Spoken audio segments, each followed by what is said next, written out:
Jam. Hello, welcome, hi. Not jam. Jelly then. Jelly! Whatever. It's the jelly bean! Oh my God. What's the matter? What'd you do? Oh. I thought that the Can't string have broke. anything to eat. I can at least have my coffee. They don't care if you eat. You want your crackers? No, I don't want my crackers. Tell him he Shut can up. eat. Tell him he can eat his crackers. Happy Friday, guys! Easter is on Sunday, so at the very last minute, we decided to switch to the jelly bean because it is of jelly and beans. And most people have a 4-day weekend. Do they? A bunch of people posted on Facebook about it. I'm like, probably not everybody, but Everybody, quite a few people. Everybody who's at work right now is probably very upset. No, we don't. The audio streams current bit rate 0 is lower than. Okay. Let us know how Can we you sound. hear us okay? Because it sounds like it's just fine. Yeah. They'd tell us if it sounded bad. Happy Friday, guys. Today we're going to cover a topic that, if the litter box would stop spinning, today we're going to cover a topic that we've covered in the past, but I went back today and I watched last year's episode of the Friday Bean where we talked about this topic. It was like our second episode of the Friday Bean. This is our 50th episode of the Friday Bean, by the way. And last year when we covered this topic, it was in February before the pandemic and all the bad things. And I went back and watched it today. And I mean, technically the pandemic started last February. But it hadn't hit the April. U.S. There was no cases in the U.S. And I was like, oh, you know those things that people wear on their faces? You know, those face masks? But I still told you guys, like, oh, yeah, plan for... Everybody's still going to have barbecues and parties and... Well, you weren't wrong. Well, yeah, that's true. They weren't supposed to, but... yeah. So... I kind of wish that episode of the Friday Bean didn't exist, and we're going to do it this year because a lot of things have changed, obviously, since last year. We didn't get to have... We didn't get to have weddings last year. We didn't get to have parties last year. We didn't get to have big cookouts last year like we talked about. So we're going to kind of talk about how COVID influenced the market last year, how it's influencing the market this year, why you guys are experiencing slow sales right now, and if you started on Etsy in the last, I would say 16 months. If you started in 2020, let me know in the chat, because you are the person that I specifically want to talk to when I make a couple of these points. If you are a brand new seller, just let me know down in the chat and make sure that you listen very carefully to some of the things that we're going to be telling you today. But first, as always, let me tell you about the glorious freebies that are down below. But first, as always. But first. Always, you always don't but do that. first. Don't do that. No, like You when... just got us bad comments. Oh, I meant like when you fall down and you fall on your butt. Why do you always got to make everything weird? I didn't. The comment section did. They didn't do anything. Not yet. I don't mean these. I mean the comments, like once the video's there. Well, we'll delete them. They don't matter. Exactly. Only the live folks matter. No, we love all of you because you're all around the world. So freebies down below. There is the Summer Survival Guide, which goes along with this episode. Make sure that you go get that. It's free. I just re-released it for the first time this year. What, I think yesterday is when I started talking. Yesterday, or maybe it was the day before. But only like 4 of you saw my post and downloaded it. So get the Summer Survival Guide if you don't have it. Yes. Amber Marie made you guys a really great wholesale spreadsheet, so make sure that you grab that as well. Watch the video that goes with it, otherwise you're going to get to the page and you're not going to understand how to download it. So make sure that you actually watch the video or you'll be confused, and then you'll email me and I'll say, hey, did you watch the video? And you'll say no, and then I'll say, okay, go watch the video. Other things down below are my 2021 marketing calendars to tell you when to market, how to prepare, and that actually goes very well with what we're talking about today. So make sure that you grab those. And lastly, get my SSAR 5-star customer service swipe file strategy, because as you guys may know already, getting good reviews helps your overall ranking in search because Etsy sees you as an authority figure when you build up your listing quality scores. And you build your listing quality scores through repeat sales and reviews of singular listings. Hey, Pam. Hello, Pam. And the very last thing, guys, yesterday, Amber Marie and I dropped a very subtle teaser about what we've been working on. I keep hinting that since November, we've been working on something. And April 1st, we announced kind of what we're working on. You have to get on the email list for that thing, though. Otherwise, you won't get to know what we're working on. So down below, look for the link with the hearts and the question mark, okay? That's down there as well. Feel free to click on the link and take a peek at it. Okay, somebody asked a question about closed captioning.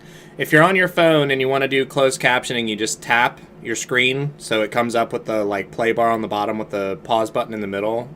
And on the top right, there should be, oh, never mind. Closed captionings are not available. They're available. I don't think you can do them on the live streams, but once the video posts, it should auto-generate some. Yeah, and they're not always accurate, but there's no way for YouTube to do it live, unfortunately. But anyway, what Amber and I... Before I was so rudely interrupted, Mr. I don't think it's very rude to help somebody that's in the hospital. You're right. You're right. Watch the replay if you need the closed captioning, because it's in the settings for the video. But... check out that link. Feel free to let us know what you think we're working on. We're probably not going to tell you because, But really use what Amber and I are doing and what we're going to be doing over the next 2 months as an example. Even if you don't plan to participate in this thing that we're working on, even if you don't plan to, you just want to watch, subscribe so you can see how we email. Subscribe so you can see how we market. Subscribe so you can see what our photos look like. Watch very carefully over the next 2 weeks. 2 months, I'm sorry. Because Amber and I are going to show you how, from the ground up, we are going to build a brand. And we're not going to do some step-by-step tutorial video. We're just going to do it. And we hope that you guys will watch us do it. Yeah, because that would just be HAA if you did. Right. We hope, yeah, exactly. We're following Handmade Alpha Academy, basically. But we want you to watch and observe and see what we're doing. That way, you're not just taking it in as marketing. You're seeing how we're marketing. That way, you can kind of replicate the things that we're doing, okay? So, it's like a 2-in-1. Link to... sign up for that and to see the landing page and all that and the branding that we've developed is down below. Okay, I think that's it. So let's jump into the topic, which is how long will the free downloads be available? Until they're irrelevant. No, well, the summer one I usually get rid of halfway through the summer. When it's irrelevant. When it's irrelevant. The 2021 one will be dismissed in December. They'll be available for a while. You've got plenty of time. So let's talk about slow sales on Etsy. Sales are definitely slower right now. And if you started selling in 2020, you might be thinking that Etsy is dying. Because it kind of feels like it, right? That does, yes. It feels like Etsy is just dying. And yesterday. Last year. I don't know what time it is. I don't know what year it is. Last year was so great on Etsy. It was Etsy's best year. There were last spring Black Friday level sales and traffic to Etsy's platform. Etsy did phenomenally well. It was their best year in business ever. And this year things are slowing down. Now, what you guys might not know if you started selling in 2020 is that amount of sales, that was a freak instance. That is not normal. There are never that many sales in the spring. That was 100% due to the pandemic and people being on lockdown and people being bored and people stuck at home and people spending money. They were shopping across all industries. We had a lot of new people come onto the platform because there was a time, if you do recall, way back in 2020, when everybody needed a mask and nobody had masks, and you could only find masks on Etsy. And now, all those people who bought masks, they came back. They had never heard of Etsy, or maybe they thought about shopping on Etsy and then just, decided not to, or whatever. And then when they needed a mask, they jumped on Etsy and bought their mask. And then they came back for the holidays to buy a gift. And now Etsy is in mind. It's a top of mind platform when people think about shopping, more so than it was before the pandemic. So COVID did a lot of good things for Etsy. Not saying that COVID is good. It is not good. We had it. It was awful. But in terms of adaptation and seeing that silver lining, we've introduced a lot of new people to the platform, and they did a lot of shopping. They did a lot of shopping in the spring. They did a lot of shopping over the holidays. But now we are resuming with the normal flow of traffic. In a lot of countries, including the United States, COVID restrictions are not as limiting as they were. I know some of you are still on lockdown, but in the U.S., a lot of things are opening back up with precautions. For now. So what we're beginning to see is the norm. For those of us who have been on Etsy for 10 years or so, like us, we're seeing normal sales. We're seeing what spring and summer typically look like on Etsy, because people aren't out shopping, or they're not at home shopping. Maybe see who's at the door. Yeah, it's probably Taylor's friend. Okay. Should I let her go play? I mean, we're not going to be able to... No. Okay. We're seeing things resume back to normal because people are starting to get out more. They're able to go outside. They're able to go hiking. They're able to go fishing. They're able to garden. They're able to do all of these things that, that you want to do when the weather starts warming up after a long winter of being cooped inside, or after a long year of being cooped inside, if you're in an area where COVID restrictions are beginning to lift. I know that last year for St. Patrick's Day, there were no St. Patrick's Day celebrations. You were not allowed to go out. And at least in our local area, there were small St. Patrick's Day events. You had to, tables were very spaced out, and you had to wear your masks and things like that. But there was activity. People were able to get out. People were able to dress up, and people were able to engage with each other. So what we're going to see online is less people. Less people are going to be online shopping, and that's normal. People aren't going to want to sit around, and it's only going to get worse as we go into May, June, and July. And then September, October, and especially November, we are going to start ramping up. So think of it this way. You guys have heard me say over and over again that it takes 3 to 4 months for your SEO to really take off, right? It takes 3 to 4 months to really get indexed and start building listing quality scores. And by the end of that 4-month period, if you've got, good SEO and great photos and your listing is great, you can usually get that listing to start ranking and start getting a bit of visibility. That's the average time frame. Think about what would happen if you listed, we'll say, May 1st. You would have May, June, July, August, and then September is when people start the initial holiday shopping. So it would be a good idea to start planning ahead. Start planning in 3-month windows, because what I do expect to see is a holiday season. This is just my predictions.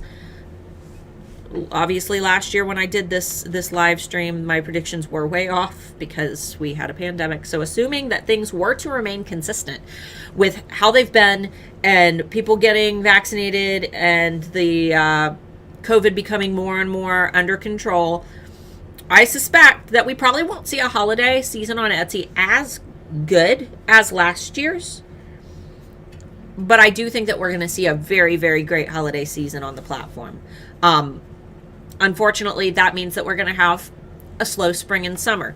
And like I said, that's normal. Now, what I tend to see, and what drives me crazy and makes me roll my eyes and every year is around this time when people start posting in the Handmade Alpha Facebook community and in the E-Rank group and in the Etsy forums that, oh, my sales are slow. Anybody else's sales slow today? Anybody else having a really slow month? Oh, I think Etsy changed the algorithm. I think Etsy changed things. Or Etsy's purposely not letting my products sell. That one drives me nuts. Etsy hates me. Etsy is hiding me. Etsy doesn't. Etsy isn't doing good things for sellers. So they're purposefully damaging their own sales? Right. They make money off every sale you make, so yeah, doesn't make any sense to me. So now when you see these posts, I hope that you too will roll your eyes. Because this is normal. And any alphas, any senior sellers are going to know, okay, this is normal. Etsy has not changed their algorithm. And this doesn't happen to everyone. We have a lot of naysayers. Oh, my sales don't go down. It doesn't apply to every industry. Right. Weddings still do great in the summer. Weddings do great. Things Flip-flops. like SVGs and digital files all do great because there's sellers that are trying to prepare for fall. You've got people that sell summer clothes and jewelry for specific things that, like, trends change. Yeah, if you have a garden shop, obviously summer is probably going to be your very best time. So, but we're talking about most industries. And the thing is, this happens to all online retail. Yes. You can look at everybody's quarterly sales. Look at Walmart, look at Amazon, And if anything, this year compared to other years will probably be a worse summer lull because nobody could do anything last year. That's true. And with everybody being able to actually go out and do stuff, the last thing they want to do is sit at home and shop online when the only thing they've had to do for the last year is sit at home and shop online. Right. People want to go out and see stuff before they buy it. They're sick of Facebook Marketplace stuff showing up and not being good. Yeah. Seriously, people are sick of shopping online. So just give it this summer is probably going to be pretty rough. So just don't be patient with it. Yeah, and this is actually a point I was going to make towards the end, but I'm going to go ahead and make it now. If you've got a stimulus check, if you've got a tax return, if you had a really great launch, ration that money out. Budget. We do that. We ration. I mean, you got to consider, like, her shop's on vacation mode right now, but for the most part, we rely strictly on the money that we make from HAA for our living, which means that 2 times a year we get money. So we have to ration literally every month and set up a budget for ourselves. If you're a shop that relies on your Etsy money to survive, and it's a slow summer for you, then budgeting is absolutely, like, mandatory. You have to budget yourself and still be able to put aside money for taxes. Yeah, absolutely. And we used to do that Black Friday in our Etsy shop. Yep, that used to be our big thing. Oh my God, Black Friday was so stressful, but we would walk away with so much money from those sales. And it's really tempting not to just blow it. Right. Especially with the stimulus. My whole Facebook feed is full of people blowing their stimulus checks. Yeah. And these were people that were just complaining about not being able to pay their bills. So just be smart. Yeah, be smart, budget. If you need help with budgeting, there are tons of videos on YouTube that can help you pay off your bills and stuff. We've had a couple people who have said that they're, like, holding on to their stimulus checks to enroll in HAA in June. Please don't do that. Unless you don't need it. Unless you don't need it. If you need it, please don't spend your stimulus. Came in. Yeah, please don't spend it on HAA if you need the money. We did the same thing with the first stimulus that came through. We told people, like, the pandemic's going to be wild. Please don't spend your stimulus. If you need the stimulus to survive, Don't spend it on us, please. Yeah, we'll be fine. We'll be fine. But make sure that your bills are paid, and if you're able to hold on to that stimulus until HAA opens in June, then that's fantastic. It's a course, not a one-way ticket to making money in a month. Yeah, exactly. That's one thing people misunderstand. It's not going to make you make money like this. It's a long-term effort kind of thing that will ensure a future for the business. Yeah, no instant success buttons. No, we don't do that. So let's talk about some summer tips, what to do now, and then we will talk about early planning for the holidays, which a lot of this is covered in the Summer Survival Guide, link down below, free PDF. Be sure to download that.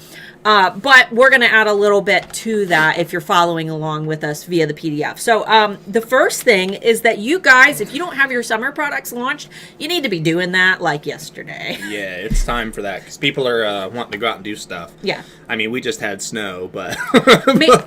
I did my garden this year earlier than I've ever done my garden because we had so many warm days. I was out in a tank top and little booty shorts doing my garden, and then yesterday it snowed. But I've got that need for spring earlier this year than I normally do, and I think that you guys can probably agree that first warm day, it's just outside. Like we normal said. I always say for this time of year, because I listen to you guys, I'm so grateful. You know, this summer might be a good summer for you with people actually being able to get out and meet new people. This might be a good year for the adult industry. Right, because people are able to like go to bars and socialize and not be afraid to meet. So exactly. Yeah, and parties, special. Especially since Tinder just became like a bot playground. I've had a bunch of friends complain about that over the last year, about how Tinder's just full of bots now. So meeting in person is going to be the hot thing this year. Yeah. Next tip is a little bit new this year. I tell you guys to optimize your your thumbnails for summer. Last year I said, take some new photos and add some flower petals and spruce up your thumbnails for summer. This year I found a better way to do it. And it's going to cost you a little bit of money, but if you're a more established business and you've got the money to spend, I recommend using Canva Pro. I love Canva Pro. I've been using it nonstop. I just bought the paid version for $100-something a year. It's right up there with iPicky.com. It's worth it. It's Man, it saves us time on our photo edits. Yeah. So what I recommend now is that go in and edit your photos, brighten them up, and do whatever. But you can, with Canva Pro, you could go and take a photo of some flower petals or whatever your summer prop is. With Canva Pro, you can remove the background with one click, and then you could take your existing photos, your existing thumbnails, and put those summer things right on them. Rather than having to sit and retake all the photos, you could take the photos you already have and add a little flower petal. If you're good at layering. Yeah. Because it's very apparent when you just stick something on and don't actually change like the distance or add anything to it to make it look like it belongs there. So just make sure you understand how to make things look like they belong. Yeah. But you can obviously spruce up your photos. Just make sure that it still follows your branding, okay? Because what I really don't like to see is, for example, I think Christmas time's the worst. I'll see a brand that has specific branding colors, but then I'll go into their shop for Christmas, and it's like Rudolph the Red-Nosed Reindeer vomited Christmas candy everywhere. It's just green and red and gold and glitter, and here's a snowman, and here's a reindeer, and here's Santa Claus, and here's a chimney, and here's a gingerbread man. And then their branding is like blue and white, and I'm like, where'd their branding go? Right. It's gone. You can use your branding colors and still make things look like holidays. Yeah, exactly. So still be consistent. Don't just use colorful things for the sake of being colorful, because ultimately it makes your brand, less recognizable, and it takes away a little bit of your brand influence. So we should look into adding a section for Canva and HAA. I will. I just paid for it, so I'm trying to get a little bit. Yeah, well, of course. I'm going to try to get a little better at it. Got to make sure that because it's a paid product, got to make sure terms and conditions, make sure we can actually do that. I don't think they'd care if we're shouting them out. Next thing is to update your banner. If there's anything, anything that could indicate that you are still open, that you are active. If you want to add a little bit of summer flair to your banner, if you've got a summer collection, maybe if you use carousel banners, that's a good opportunity to use one of those to showcase a little glimpse of your products in a nice summery environment. Maybe you make, I don't know, seashell jewelry, and you take a photo over some sand of your product and use that as a banner. Just make sure that those banners are nice and crisp and clean, because ultimately, like I said, you don't want something that's going to cheapen your brand or go against your existing branding. Outdoor revival trends. Think about what people are going to be doing this year. Think about, what are you seeing your friends do on social media? Where are they going? How are they spending their time? Are they gardening? Are they hiking? Are they finally able to have their wedding because they weren't able to have their wedding last year? Are they swimming? Where are they spending time? What are your friends doing? What are people talking about? What are you seeing pictures of? What are they taking with them to be safe? What can you do to optimize their experience? If you, for example, are a wedding shop, could you make masks that are in the colors of the, somebody's bridesmaids? Or could you make like a bridal mask with like diamonds and things and sequins? What can you do to adapt to what our summer is going to look like as a recovering world? And if you sell from another country that's still on lockdown, consider that you still have customers in the United States if you ship to the U.S. And we're opening up, little by little. So there will be, weddings resuming and things like that. Well, I mean, vaccines will be available for almost everyone very soon. Ohio is everyone 16 plus now. Yeah. Everyone is able to get one now. Cher said that glamping is big for summer. I think that's going to be a big thing too. I think people are going to want to show themselves off a little bit. Glamping, like camping. Yeah, I know what glamping is. People are going to want to show off. Let me finish my point. A lot of people have spent most of the COVID quarantine getting good and chubby on DoorDash, so their things being fancy is going to be something that they're gonna want to show off, because they're not going to be able to show themselves off very much after. I'm the other way. I'm like, man, I got chubby, and I want the world to know.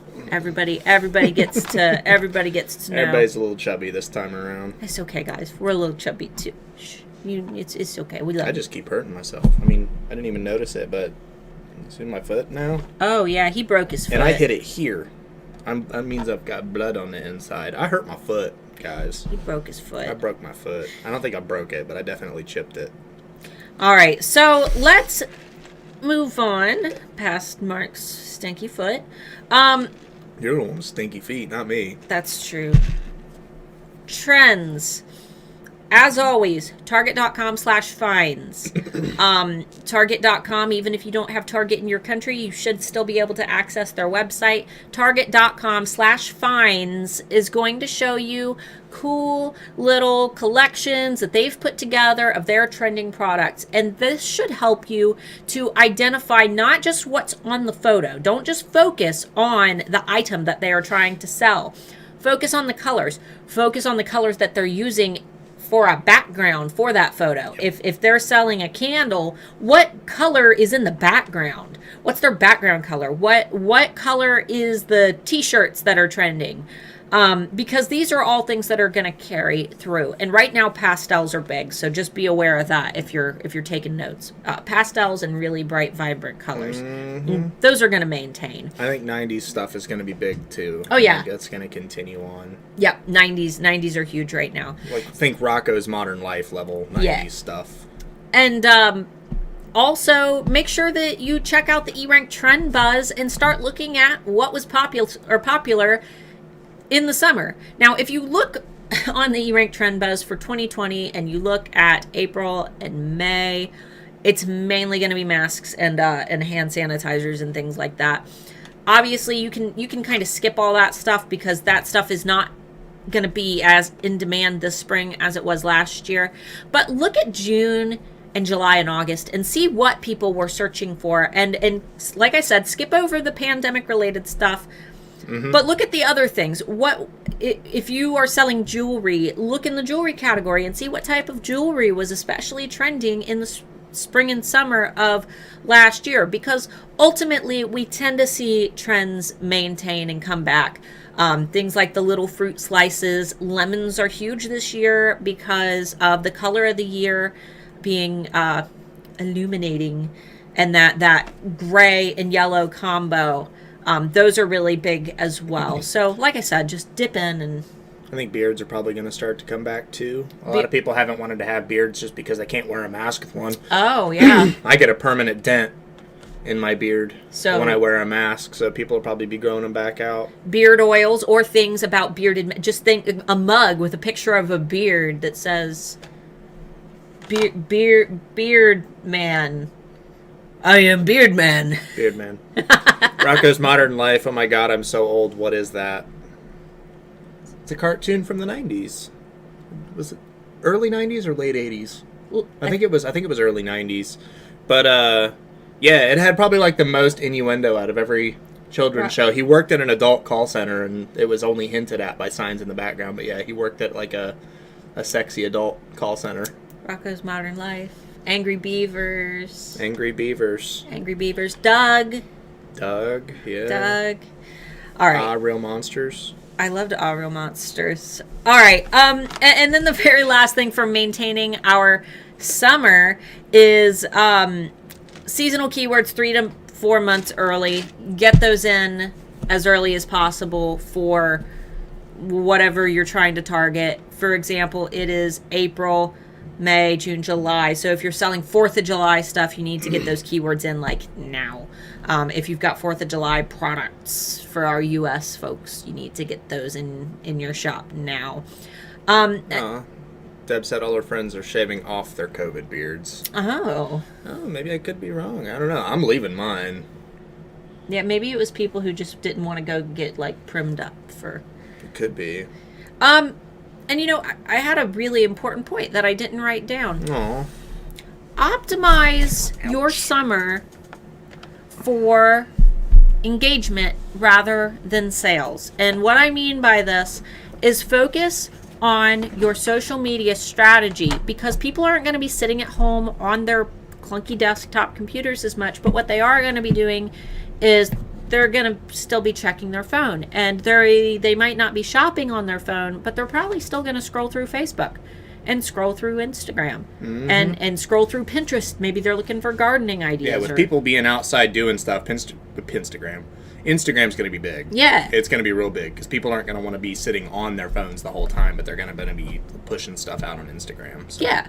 So think about how people spend their time. They might not be sitting on their computer shopping, but they might be on their phones. And this is a really good time to focus on social media, because you can really get your products in front of people who aren't in that buying mood and remind them of your existence. And this is why I say to not worry about over posting. I know a lot of people are like, oh, I don't want to bug my audience, but your audience is following you because they want to see your product. And it takes, I believe, 7 social media engagements with like an ad or a brand before somebody makes a purchase. I think that 7's the average. I don't know the actual numbers. But they need to see your product several times before they buy. Not to mention, social media platforms don't show every one of your posts to every person that follows you. Like, the more you post, the more you're guaranteeing. Yeah, a couple people are probably going to see a few more than just one post, but how many of those people are actually going to be people that are going to be annoyed by the fact that they saw more than one post? Because if they see it, they can just scroll on past. Yeah. It's not like you're holding them up at, and shoving your products in their face. Worst case scenario, they see something that they like. Right. And in terms of them needing to see a post or a type of product multiple times before deciding to make that purchase, we do that all the time.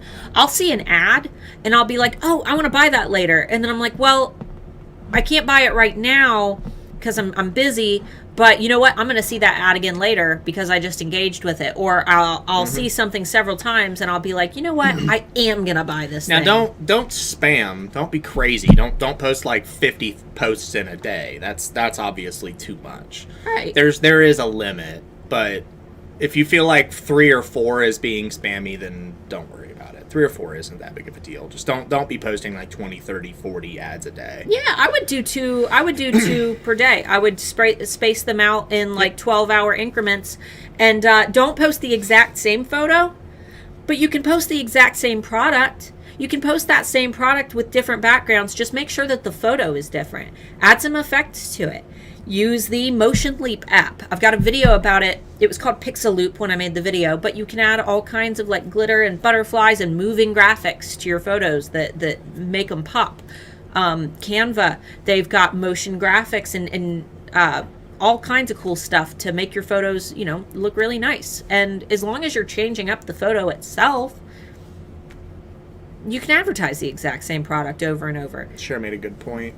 She said just her opinion, but I think now is the time to focus on marketing and not so much on selling. I hear people say all the time that they're tired of ads and being sold to. Yeah, that's one thing, like getting sick of Facebook just because it's non-stop. Buy this, buy that, buy this, buy that. Here's this thing, buy this thing. Here's a problem you don't have, and here's a product to fill that hole. Right. Like, yeah. What was the one you said? Not Canva, but the other one. Pixel Loop. It's called Motion Leap now, and you can find the Pixel Loop video on my channel. Just when you look for it in the App Store, it's called Motion Leap. Are we going to do a summer trends video? Also, please make a video about your Facebook strategy. Yeah, we'll do a summer trends video. Yeah. That'll be coming soon, actually. Because I want to start from zero and work my way up. It doesn't really a Facebook strategy video when my brand has 25,000 fans doesn't help you guys as much. So I want to start from zero, so I'm more at a level playing field with some of our newbies. Yeah, as much as we can be, because the moment we start promoting something, the people from that group are gonna. Oh, of course. So. Where were we? I lost my place. That's why you have a paper in front of you. Oh, we were talking about marketing. Yeah, and try to focus on engagements and building relationships with people. Make sure that if somebody... Ooh, did they lose us? Nope, doesn't look like it. Oh. If they did, then it's on YouTube's side. Make sure that if somebody comments on one of your photos, that you comment back. Say, yeah, great, thanks. Oh, yeah, go to their profile. Look at their posts. Compliment them. Say, oh, girl, I love that coffee mug. Oh, wow, I never thought of things like that. Wow, your dog is adorable. Engage with them. Because those are the brands that people are going to want to buy from when they do have that little bit of extra spending money, or when they need a gift, or when they're ready to go holiday shopping. Build good brand associations. And evidence of that, you remember your post on the Big Blanket Co.? Yeah. He bought from a brand that he had a good connection from. What did you post on there? So it was Big Blanket Company. They make like the biggest blankets in the world. I don't remember exactly what I said, but I said something like, what is the point, or yeah, you're like, what? Something like that. And I don't remember what they said. I legit don't remember anything that they said back to me at this point. But they said something really cool back to me, responded, gave me a cool reason, like a why not kind of reason, but it was kind of funny, and you could tell that they knew what they were doing, communicating with their customers. It wasn't a copy and paste reaction. Yeah, it wasn't a copy and paste reaction. So I went and I bought one for her for Christmas, and it's a wonderful blanket. Yeah.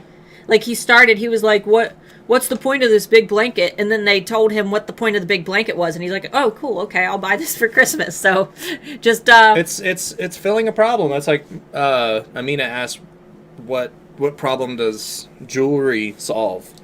It's a beauty problem. It solves the same problem that makeup solves. Yeah, if you think that your product doesn't have a problem and that you're the exception of the rule, you're wrong. It's not like a life-ending problem that you're looking for. Yeah. Jewelry solves the problem for people that think that they need an accessory to feel better about themselves, or to show off. Well, jewelry also solves different problems. And my problem that my jewelry solves is going to be different than the problem that your jewelry solves. Jewelry... It depends on your audience. It depends on your audience and the type of jewelry. My jewelry is big and extravagant. And typically what I see from my customers is if they want to go out and feel fancy, but they don't like to wear makeup and they don't want to, like, you know, have to put a whole lot of time into their look, they will wear one of my big extravagant pieces because that's the eye-catching thing. Like they know that they can be dressed up without having to go over the top with makeup and stuff. We have people ask us that all the time when it comes to the HAA stuff. Like, I don't know what problem my customer has. Don't think hard about it. It's really shouldn't be that hard. Like, why like, if you sell rings, why do I make this ring, and why would I like wearing this ring?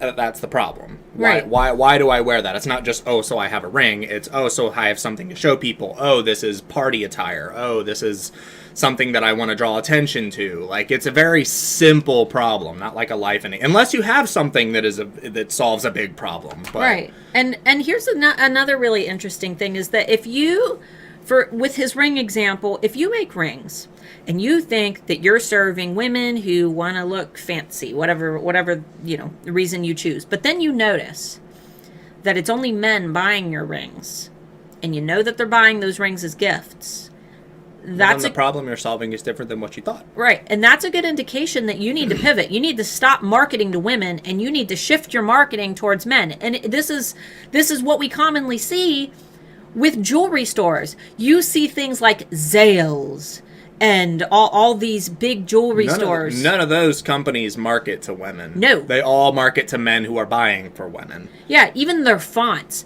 the black and white branding colors and the big, sharp, bold letters. If they wanted to target women, they'd be using something dainty with a little swirly, pretty. And that kind of stuff kind of escapes the whole social justice, like, agenda kind of thing. Like, these companies aren't going to stop doing that. Right. But So marketing is how can I say that? I have to say things in safe ways. I don't know. Anyway, these companies are going to continue marketing like that, and you have to kind of follow that similar example. Yeah, it's not that they're excluding, but they're going with what works. And we need to look at the brands that are successful, the biggest brands in the industry that you are within, yes, and see how they're marketing and who they're marketing to, because you will not be the exception. If they have established the anchor, you will only be able to fit into the anchor. So just make sure that you're studying those brands very, very carefully. For example, I think that Tiffany & Co. is more of a brand that, yeah, men might buy Tiffany & Co. for their gals, but Tiffany & Co. very, very specifically caters to their female audience, and their marketing very much aligns with that. And I think that Tiffany & Co. is kind of one of those, honey, will you buy me brands, or honey, I've been looking at this brands. And you can kind of pick out what a brand is trying to say with their marketing. You just have to really look hard and decide for yourself. I love looking at engagement ring commercials and studying them. One of my very favorite engagement ring commercials is one where the camera is like in the ring. They somehow do like, it's like you can see the ring around the edge of the camera, and the camera is in the ring, and it's supposed to be like you are the ring, and during the proposal, and all you can see is like the woman up above and her reaction to the ring. And what they're selling isn't a ring, they're selling that reaction. They want someone to watch that ad and see that proposal and say, I want my partner to react like that. Because the ring isn't even in the commercial. They don't show any rings in the commercial. The only thing in the commercial is the reactions. Because that's what they're selling. They're selling that reaction to the proposal. And they're selling it for a lot of money. So let's move away. That's like Dr. Squatch. That's the product that I use for most of my soaps. They started out as like a holistic, natural. They were going off of Sasquatch. It's a natural kind of thing. And then they noticed that it was like all men buying. And they were marketing to men to begin with. But then they noticed it was people like me who enjoy a little bit of humor. And now they market like in a slightly inappropriate way that dudes would enjoy. Right, but and it works. And they're always. I noticed that they're always sure to also show like a woman like also using it. Like they don't. It's not women using it. The way that it's actually kind of ingenious. The way that and I think it kind of fits here. When they do their video ads, they market the product specifically towards men. They do not include women in their marketing, but they include women in a way where they'll go out in public and they'll have women smell it and give their opinions on what it smells like, but they're not marketing towards women. They ask them a bunch of questions, okay. And then at the end they would say something like, what would you do, or would you enjoy, like, your boyfriend or your man or your girlfriend or whatever wearing this, or smelling like this, or using this to shower with. So they never really push it towards women, but they always make sure to get the woman's opinion on it. That way it's one of those things where they're not being excluded, but they're not being marketed to at the same time. Right. Well, you know what's funny is which is ingenious. I saw a commercial with a woman using it, so that might be targeting. Could be. I could have gotten social media targeting. Right. I could have gotten a different like marketing video different than the ones he gets. The thing is that brand started out like, if any of you do skincare stuff, a lot of companies start out just like little Etsy sellers, and that's how they started out. They were a small, like, independent seller, and now they're like a huge brand, and they make great stuff, and it's cheap. It's like $7 for a bar of soap. Yeah. Like. But anyway. All right. Continuing. Last little bits that I want to talk about are early planning for the holidays and for the busy season, which will start in September. So keep in mind, September is your goal. You want to be ready for the holidays by September, or at least have your product lines ready, because ultimately you want to make sure that those are launched by September. Even October is pushing it, because November is when you're going to get the sales. Don't include December in your holiday marketing. People aren't going to have time to receive their items. You want to ideally market mostly in November, because that's when we're going to see the most shopping online. Okay, Black Friday is the big target, so be ready in September. Plan your winter and fall product over the summer when things are slow. Yes. I like to call the summer stall like the study time. Use it to learn, if you need to learn how to take better photos. Or like what Angela said, prototyping. Yeah. Prototyping stuff, especially for you, like skincare and like soap companies. Like that's a big time for that, because you can get all the supplies that you need to and just make stuff after stuff after stuff, and come up with new scents and new styles of products and all kinds of cool stuff. You've got so much time. Right, you got time to mess things up if that's what's going to happen, and you can experiment. So plan those products, shoot the photos early. I always tell you guys to shoot your photos outside, not in direct sunlight, in a shady spot, outside on a sunny day. Because those are going to have the best natural lighting situation. And around winter, everybody's like, Starla, it's too cold. Like, well, that's because I take mine in the summer and I keep them. I hold on to them. I take them on a warm day, and everybody's like, but you got that snowy branch. That snowy branch is fake. I bought that at the craft store. You can buy those things now. Get online and buy a little snowy branch prop. Dig out. Go to your local craft store and go to that back abandoned section where they take all the crap that they couldn't sell and they're not going to sell next year.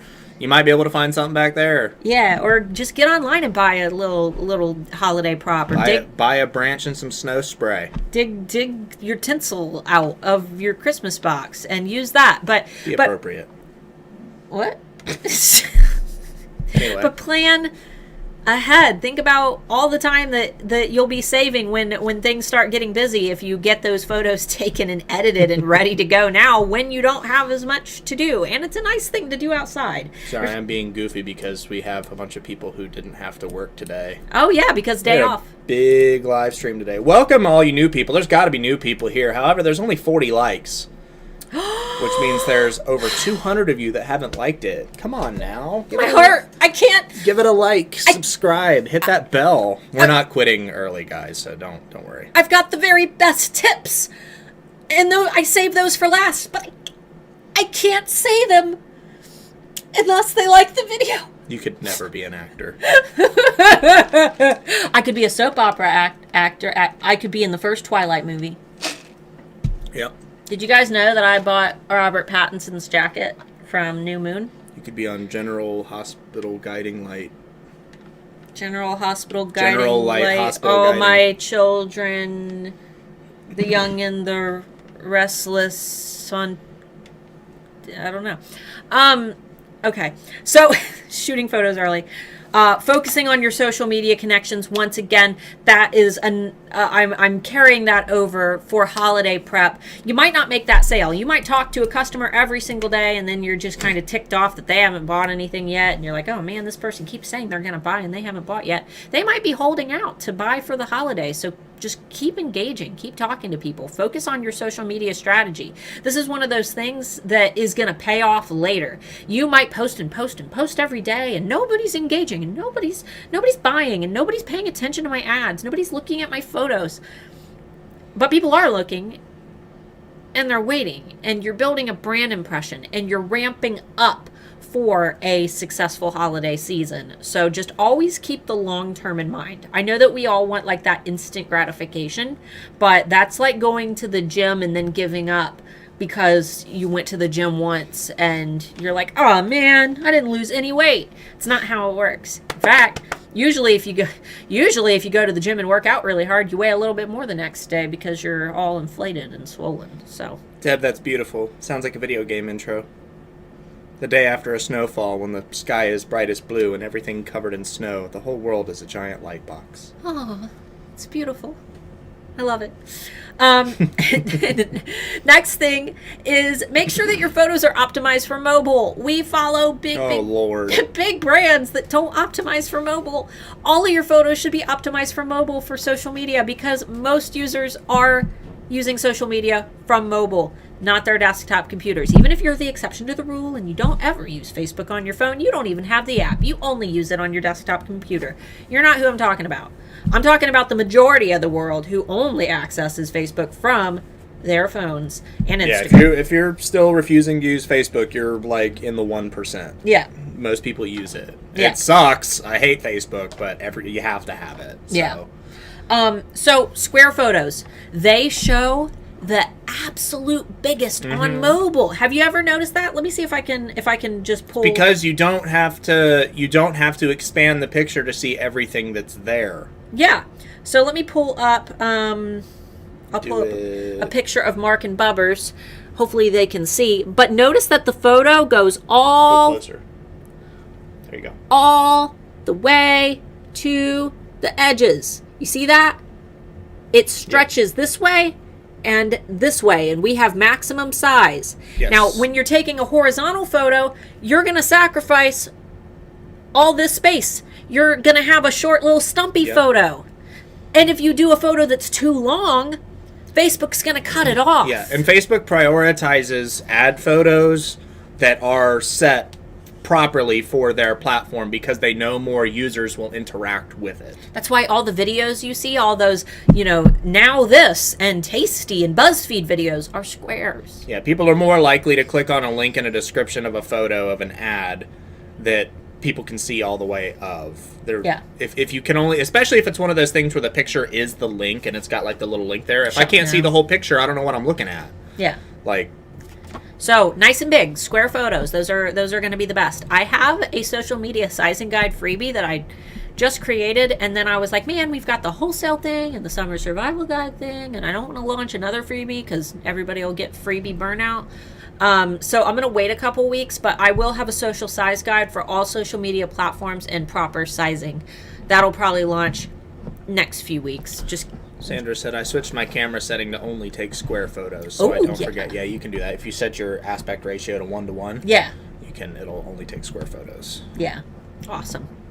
And then, once again, go to erank.com, use the Trend Buzz tool, go in there, check the date ranges. You have the option to pick your date range and look at September, October, and November of 2020 and see what people were shopping for around that time, and then plan your products accordingly.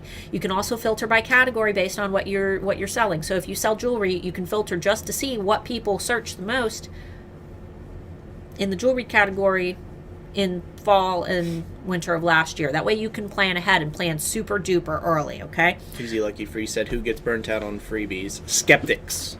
Skeptics, yeah. Skeptics and cynics. Yeah, that's true. They're like, you're giving all these things away, but that's one of those problems with Facebook, is that social media has made people incredibly skeptical and incredibly cynical, because there's just so much false information out there that people just become cynics about everything. Yeah. So they are out there. Yeah, and I mean, you gotta build. That's why building those, positive associations and brand trust. Yeah, brand trust, building engagement. Because I know that if there's a brand that I want to buy from and I see that one of their ads pop up, the first thing I do is I read the comments. I read the comments on that post because I want to see what other people who've bought from that brand have said. That's becoming unreliable too, because there are so many organizations out there that you can pay money and they have like 50 Facebook accounts and they'll go and leave a bunch of fake review comments. Yeah. If it's you said Ohio is cynical and skeptical. That's true. Ohio is the personification of cynicism. But yeah. If you read a comment and it seems too specific to be a real review, it's probably not a real review. Yeah. It's usually the one sentence reviews, or the ones that are very obviously typed out quick and have misspellings and bad punctuation. Those are the real ones. If it's perfect punctuation, like you're reading an like a college English paper, then it's probably not a real review. Well, it's more just this product is great. I recommend it to all of my friends. Yeah. But still, I look at the comments section pretty much of every single ad that catches my eye, because I like to see how people engage with certain styles of content. Mm-hmm. And that has helped me dramatically. Me and Amber, it's something we talk about all the time as we develop the brand that we are working on. We will go and look at products similar to what we will be selling that you guys aren't allowed to know about yet. And we'll just see how people engage. And it has made us look at this business that we're creating very differently than how we would have if we didn't have the ability to look at other similar brands. We are adapting to the future because we want to future-proof this business, and we want to make sure that it considers things like new problems and realistic problems that customers might have. So you guys will get to learn more about that over the next few months. The brand is going to be launching on March 8th. No, May 8th, because we didn't want to do it around your birthday. That's right. So it's going to launch on May 8th. There's an email list down below with a little black hearts and a red question mark. Feel free to sign up for that if you want to spy on our marketing and learn a little bit more about this brand. So yeah, that's pretty much it. The last thing that I wanted to point out is that if you're planning on joining Handmade Alpha Academy and you don't know whether to do summer or winter enrollment, because we open enrollment twice a year for only 10 days per enrollment, so 20 days out of the year we're open. And that's not a scarcity tactic. We do that so it's easier to manage the amount of people that come in. That's why we don't leave it open all year round. It's impossible to manage that many people. We want to be able to help. Yeah, we want to be able to help everybody that gets stuck or that needs help with a specific module, or if there's something wrong with the site. We want to keep damage to a minimum. We could make way more money if we left it open all year, but that's too hard. We would prefer you guys have a great experience. Yep. So, June 14th, it opens, and December 1st, it opens. If you want to be ready by the holidays, June 14th is your best bet, because alphas who enroll in June typically are holiday ready if they invest 1 hour a day to Handmade Alpha Academy. So that's an hour out of your day. You can actually be ready for the holiday sales if you actually buckle down and do the work for it. Yeah. You can implement most of it. You could start a shop and have it ready for the holidays. And we're talking about brands. That's worst case scenario. Or best case scenario, actually. You're starting with no brand whatsoever. But we have plenty of alphas who had established brands who just needed that edge. They had the brand, but they didn't have the email list and the funnel and the marketing tactics and the strategy behind it. Yep.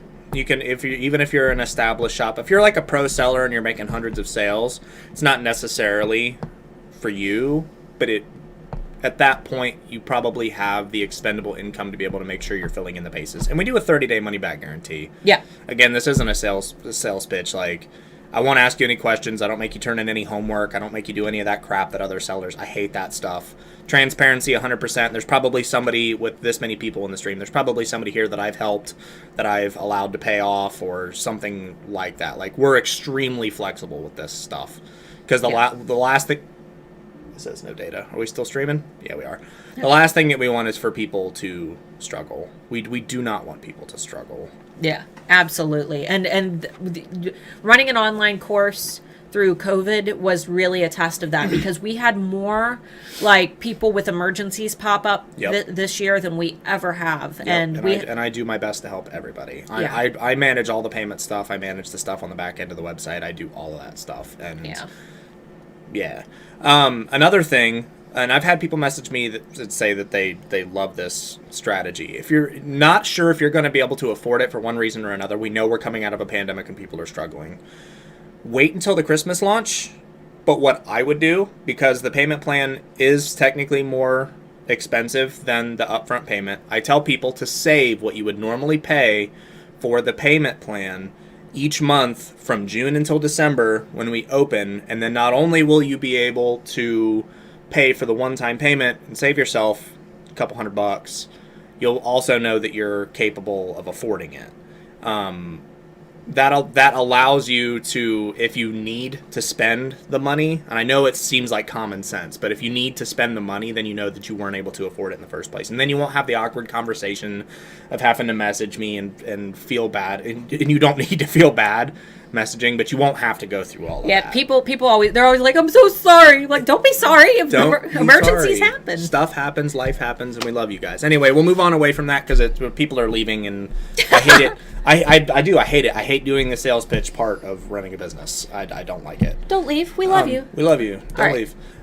Kimberly said that's so true because there are people reaching out to me to give good reviews on my Etsy for a price.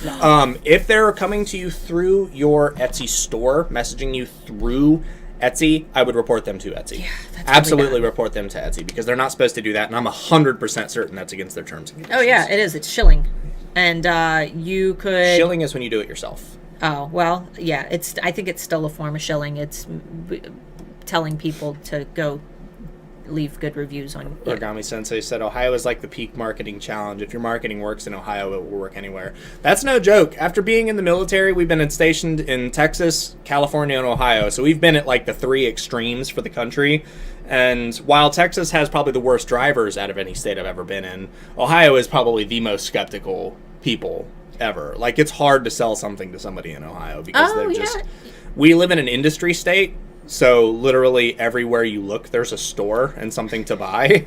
I get offended. I have all these friends who just decided to start Etsy shops this year, and none of them have followed the alphas, and none of them have like messaged me to ask for help. They're just winging it. And I'm looking at their shops like, man, all you would have to do is watch some of my YouTube videos. You've known me all our lives.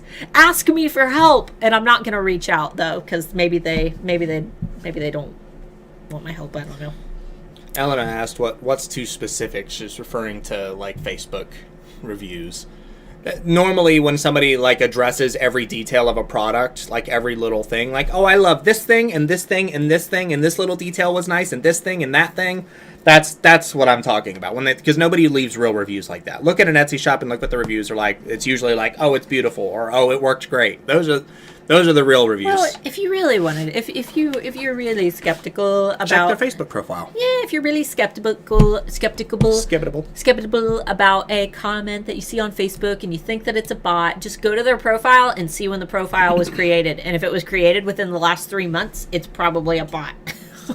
You mean California traffic didn't delusion you about California drivers? No, California drivers out of the 3 states that we've ever lived in are probably the best out of the 3. The best, but the most reckless. They're like...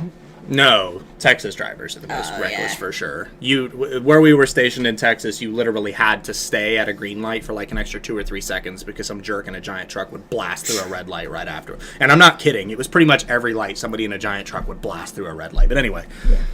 Thank you, Mark. This is what I was asking. We know. All right, get your questions in. Questions So if you asked a question way... This must have been a really engaging live stream because we still have over 200 people and no questions. Oh, guys, we'll answer questions about anything. Give us questions about anything. It doesn't need to be related to the topic. If you got SEO questions, if you HAA got questions, marketing questions, photo questions, questions about us, about our favorite coffee. And for those alphas that are in there, we are probably, I don't know if it'll be by the June launch, but we are going to redo the couples business boot camp because we've had people legitimately message us and tell us that we've like saved their marriages. We just need to re-record it. He'd never recorded a video before. It was just not very. It was well thought out content, but it wasn't well structured like how we do stuff now.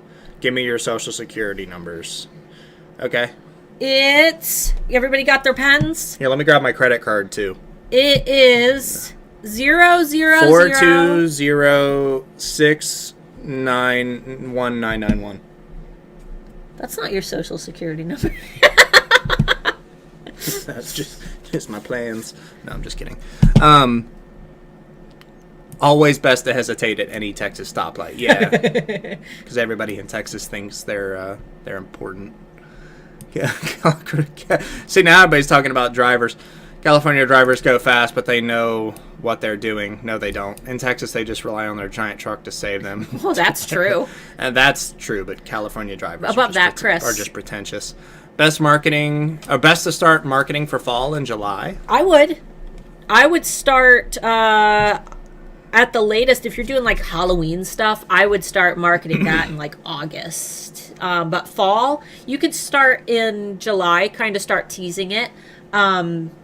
August is typically when people start actually shopping for it, though. So, okay, what to include on business cards? Ooh, if you have your own website, be sure to include your website. If you don't have like a warranty card specifically, you could include like the email address to contact them if something's wrong with the order. Yeah, that could be its own card. That could be its own card. That's what we do. Yeah, we've got a warranty card and then a business card. Yeah, you can do care instructions on a separate card. Just a picture of yourself. Like our particular business cards are just contact information and pictures. So yeah, my business card is my Etsy shop link.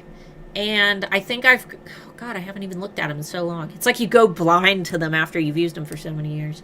And I think it's got my Instagram and my Facebook on them. So just whatever's relevant to you. Maybe it's your website, maybe it's your email, maybe it's your Instagram, maybe it's your Facebook, Etsy shop.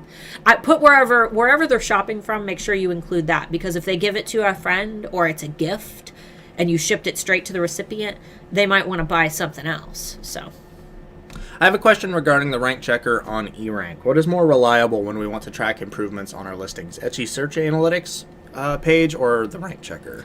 So the purpose of the rank checker is to tell you if your SEO is good for the terms that you're using. It does not gauge the efficiency of the terms. So for example, I used this in the eRank live stream yesterday, but if I went into all my listings and put in my tags and titles the keyword floop-de-doop-de-dee-da, and I put floop-de-doop-de-dee-da in all of my listings, and I checked the rank checker for floop-de-doop-de-dee-da, I would probably rank very high for floop-de-doop-de-dee-da. I'd probably be on page 1 for floop-de-doop-de-dee-da.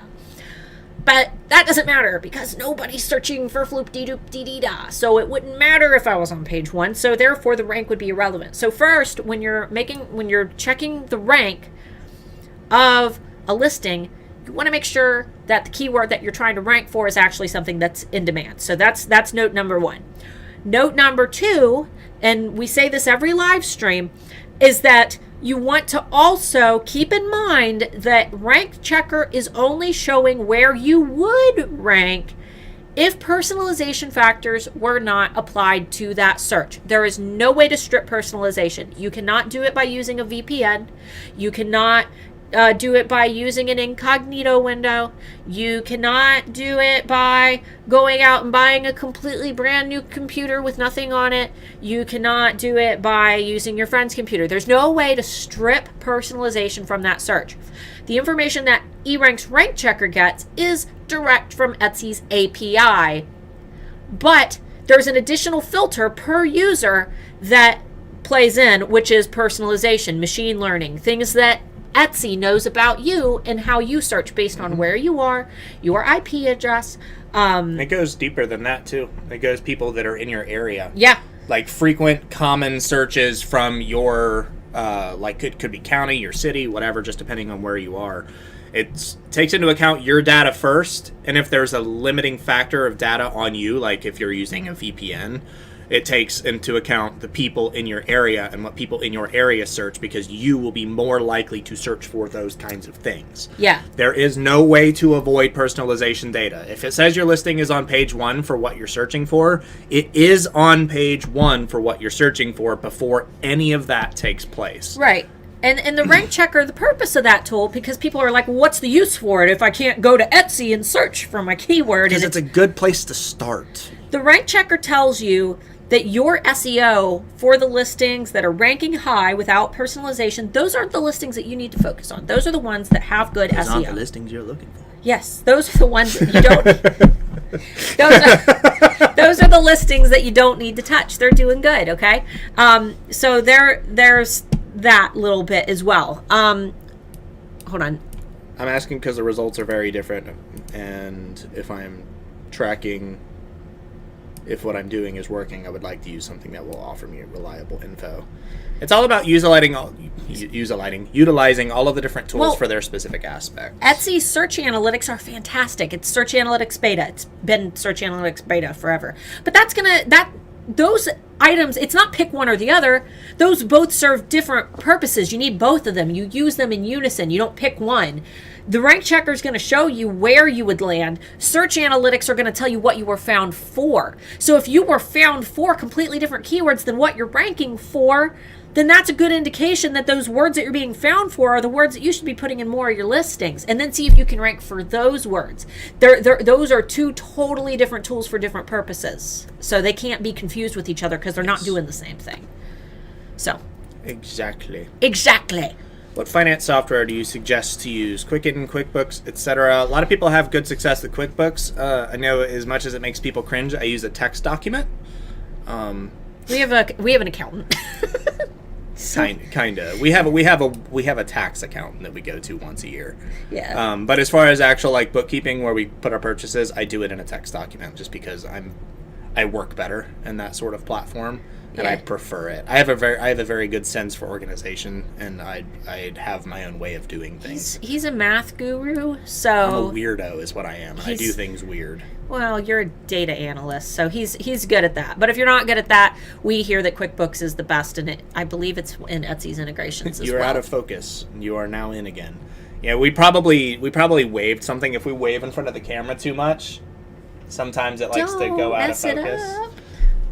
That's how you fix it. You do this and then you do this. It forces autofocus. Anyway, boop. I've never had a bot leave a review on our shop, thankfully. We actually track our reviews against our shop spreadsheet and our swipe file. Can people even leave reviews without making a purchase? No. Yeah, so then it's not a big deal. Unless you're talking about Facebook specifically. Then. Yeah, we're talking about Facebook, not reviews, where people will comment on a post. Yeah.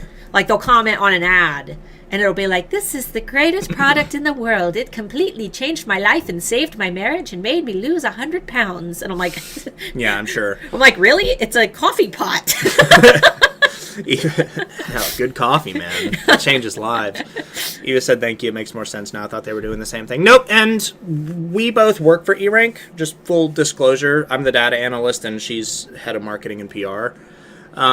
We're working on some materials to kind of help educate people on how to use tools and what tools do. I know we don't do an awesome job of doing that, but we're working on that, and we're working on more things for new people too. So it takes time. Yeah. eRank has a much, much larger following than we have, so it takes a little bit more time to make sure things are... Because if there's one thing wrong, then half of your audience will let you know. And that slows everything down, and there's nothing we can do to make people not do that. So we have to make sure that when we release things that it's done right. Yeah. And just a heads up, we don't get paid for recommending eRank. We get paid by the hour. Yeah. Is it good to have an image of yourself or family on your business card? I love that! We do. I mean, if you're wanted somewhere, probably don't do that. Oh. But... no! I love it. I love seeing the face of the maker. Should you make that the showcase of your business card? I mean, you could, depending on your brand, but I really like to see it like on the back or as a separate insert, you know, like a meet my family, welcome to our family. That's a good one. Welcome to our family is a really nice way to make them gain that like ownership of, or to feel included in your brand. You know what I mean? Because it's like they've bought from you, and now they know that if they need anything, like, oh, you guys are family, and they can just message you. But yeah, humanize yourself as much as possible. Sorry, I lost our place because a bunch of questions popped in and it frickin' it undid my thing. I created a book lovers gift box. No, and I only want to do during Christmas and Valentine's Day as a limited time thing. Should I deactivate it in the off season or mark the stock to 0? I don't think it really matters. I would deactivate it. Marking the stock to 0 is going to be the exact same as deactivating it. Yeah, I would just deactivate it if it's something that you know for a fact won't sell any other time of the year. Or they don't want to sell just it. so it's not building like this product doesn't sell part of the score. Yeah, deactivating it and marking the stock to 0 is the same thing. It's going to accomplish the same thing. If it's not available during those times of year, then either way, it's not available. So there's no reason to leave it in your shop. So either way, it's going to do the same. I've been following you for years since Renee first introduced you. My store is set up from back in the day, how we used to do it. Is there a list of all the updates or outdated info?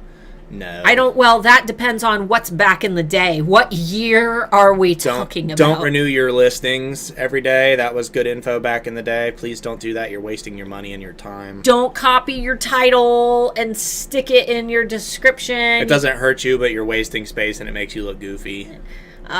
Make sure our channel is basically that. So just sift through, because no, we don't have like a grand list, because that would be subjective to the time in which you stopped updating. I mean, it's kind of crappy, but just follow us and we'll let you know if things change. I mean, legit, like we try our best to keep up with things that change. I mean, that's kind of our job, right? So just follow us and listen to our advice. You don't have to listen to everything word for word. You have to take what works for you and what doesn't work for you. I know it's kind of crappy, but this kind of stuff is subjective. Yeah. So, yeah. We tend to get information quicker than most people, though, because we've got that connections. The connections. We work for E-Rank, and we get to learn things. Oh, we work for E-Rank, and Anthony also is like on the up and up with everything Etsy because his website relies on it. So. Yeah, exactly. Pam Duthie, too. Duthie. Pam. I don't know if she's here or not. You here, Pam? Pam Duthie, follow her as well. She is like way faster at getting news out than we are. We don't like reading Etsy stuff. We usually wait for somebody else to tell us that something's changed, and then we do our research on it. We don't have the time. Where's the best place to make a banner for your shop? So, Canva has an Etsy banner template, and I don't know if it's still like this. Please let me know in the comments if you use Canva. But their sizing wasn't right. Like, it made your banner look blurry. I personally like using iPicky.com. I've got a video on it from long ago, back when I recorded all my videos in my upstairs office, but it still works about the same. So feel free to look at that video. Just make sure that your sizing is correct from the get-go. Don't make your banner and then size it. Size a blank image and then turn it into your banner. Otherwise, what you're going to end up with is an image that is blurry or pixelated and just doesn't look as good as it should. So I have a customer. I've been waiting to buy their listing on, I'm assuming I meant Etsy. Oh. They messaged me today and said their Etsy got suspended. They gave me an email to message them. Is it safe to do so? Why did a shopper got their Etsy shop suspended? If it's a customer that got their stuff suspended, I don't know.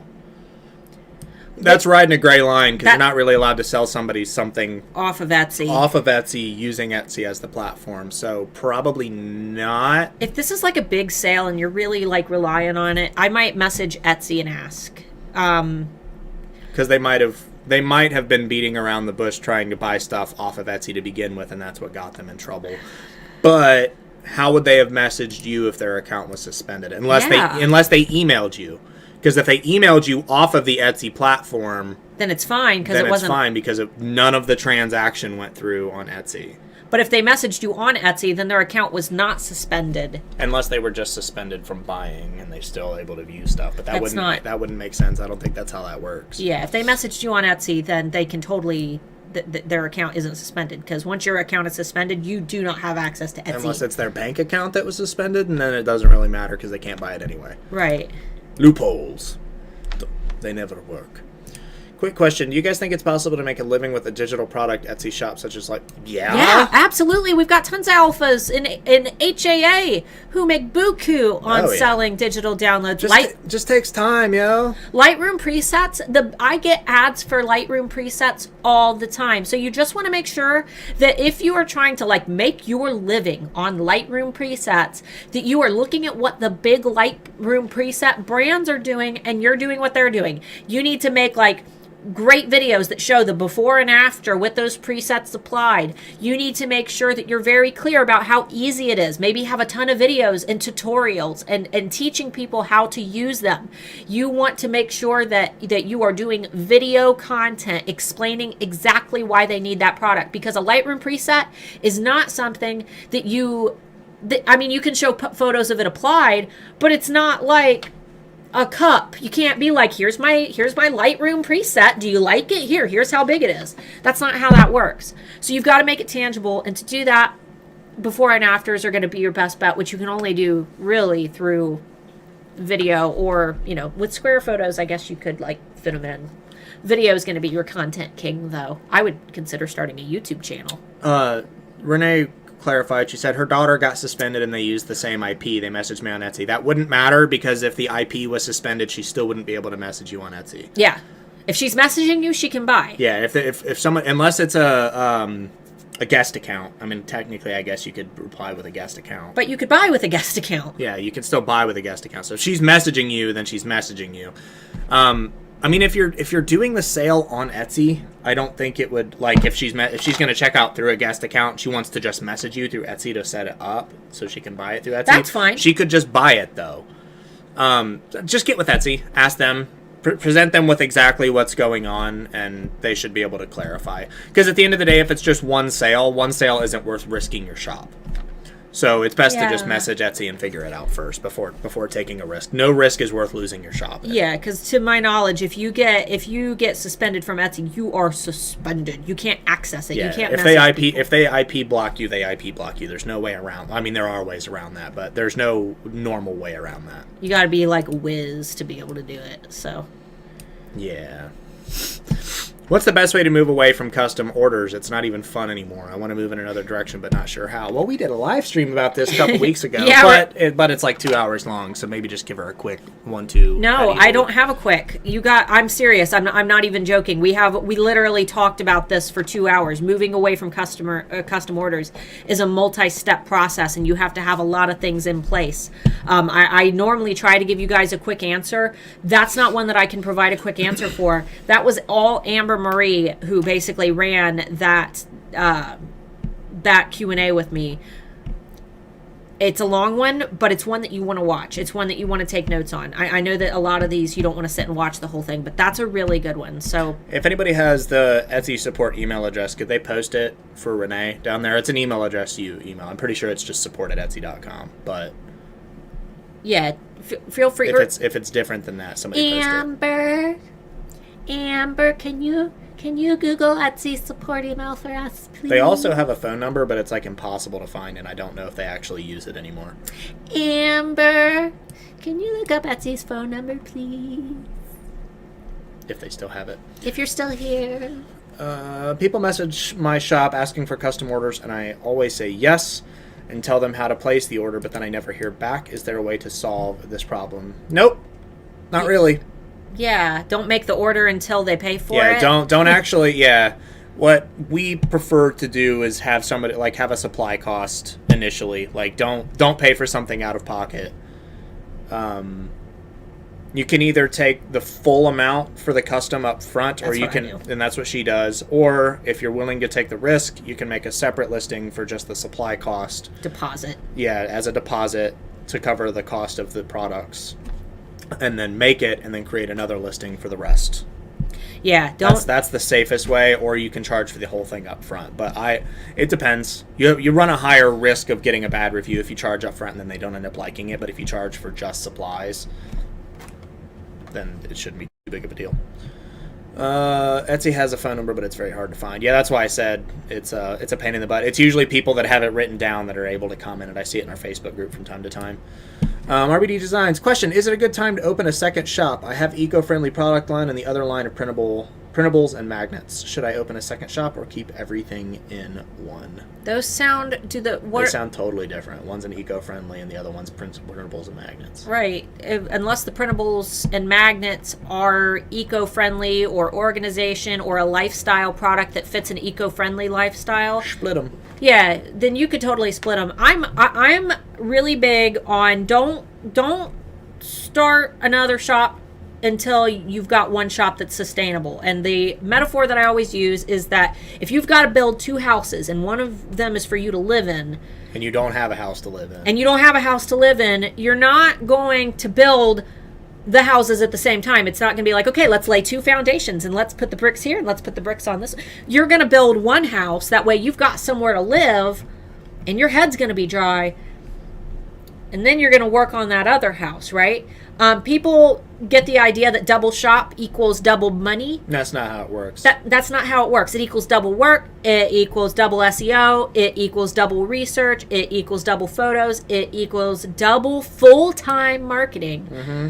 And if you're like, well, I don't full-time market now. Think of it like having two kids. Yeah, it's like you want to be able to spend the same amount of time and give the same amount of attention to both kids, but you know for a fact that that's not possible. Exactly. So you need to make sure that you've got a shop that's doing well.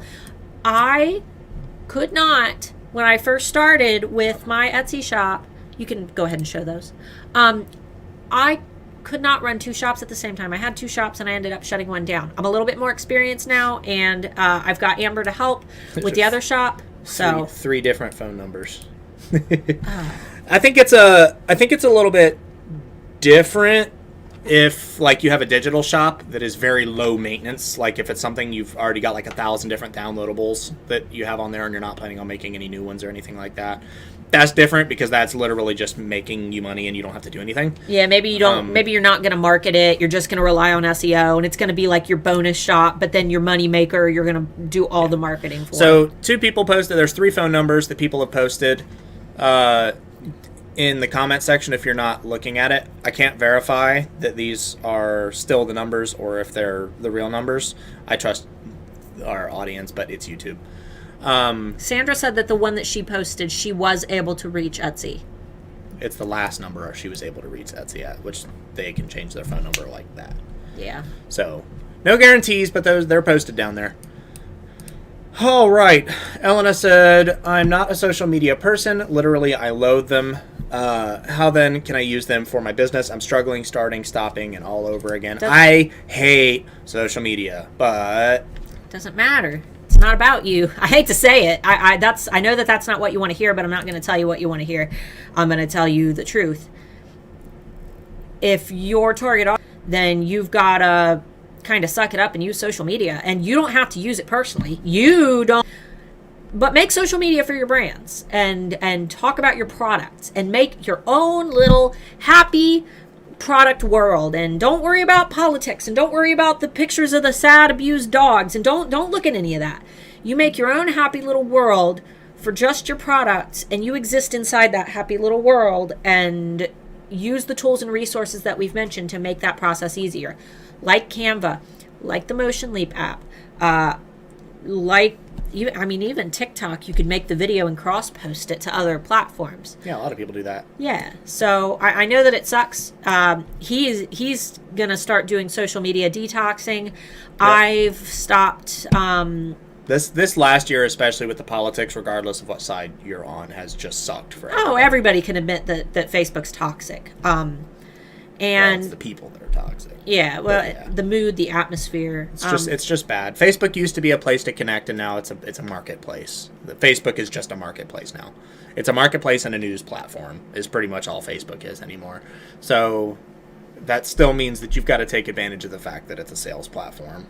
It's a marketing platform. It's a way to connect with your audience. It sucks, man. I agree. I can't stand it either, but that's business. Yeah, and I mean, Every business has to do stuff they don't like. Instagram's a little more chill though, since it's mostly photo based. So Instagram's another good place to wedge yourself in. So Yeah. What are your favorite colors? purple and blue and pink, because that's my whole tattoo. All my tattoos are purple, blue, and pink. Yeah. I like purple and blue. I like green. He really likes purple. He's got so much purple stuff. I do. I like purple. I've got a purple guitar.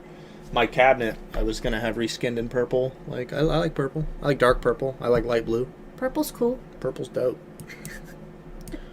Well, guys, what do you think is better for SEO? 140 character long titles or short direct titles? We have different opinions on this. Yeah, so it completely depends. Yep. It is going to depend on a lot of different things, and only you are going to be able to determine which works for you. Because, for example, I have more authority than most sellers on Etsy when my shop is open. It's on In our industry. In my industry.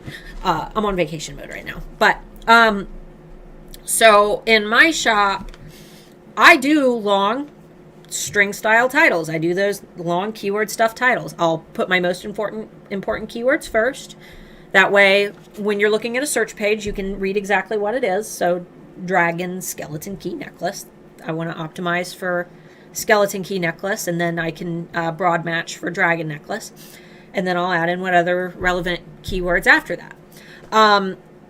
That works for me. I've been selling for 9 years. I've got a lot of sales. I've got a lot of good reviews. I've got a lot of sales of the exact same listing. I've got very high listing quality scores.